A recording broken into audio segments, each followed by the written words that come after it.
แล้วก็มีคนเขาแนะนำมาให้นอนตะแคงนำจากก็ได้นอนอยู่บ่นอนอยู่พลิกนอนตะแคงอยู่พลิกนอนเองบางทีก็นอนความง่ายความโตลงความโตลงก็ได้บ่ได้แต่ว่าเวลานอนตะแคงนี่เอาหมอนห้องนำบ่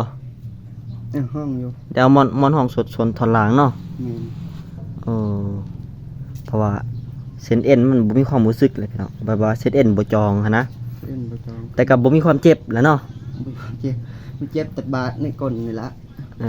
แต่ว่ายังเจ็บแต่ในบาดแผลซื่อๆเพราะว่าตอนฝนตกมีบาดแผลนั่นเลยพี่น้องแต่เฮาบ่ได้ถ่ายให้เบิ่งจักเทื่อเพราะมีบาดแผลนำบาดแผลทั้งผืนเนาะไปเฮาเต็ง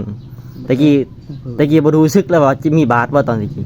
โอ้ตะกี้บ่ฮู้เมื่อเลยว่าเจ็บบาดบ่เมื่อแต่เสมอนี้ยังฮู้เมื่อเนาะเสมอนี้เนาะฮู้เมื่อบ่เดี๋ยวมันไข้เด้มันไข้เลยมาตะกี้บ่ฮู้เฮาก็จะบ่ได้ฮู้ได้เราก็จะบ่ได้ว่ามีบาดเพราะเราก็ตัวเองก็บ่ฮู้ว่าตัวเองมีบาดแผลในสะโพกเนาะทางสะโพกบ่ในแอวบ่ขออนุญาตดอกบอลกลนะบนกดเนาะพอมันกระแทกลงเนาะแม่นแล้วตอนเป็นมันบาดแล้วเฮาบ่รู้สึกว่าซั่นซะเฮาก็บ่ฮู้เลยแต่วิทย์คอยก็บ่ฮู้ว่ามีบาดมีแผลใดคิดว่ายังหักอย่างเดียว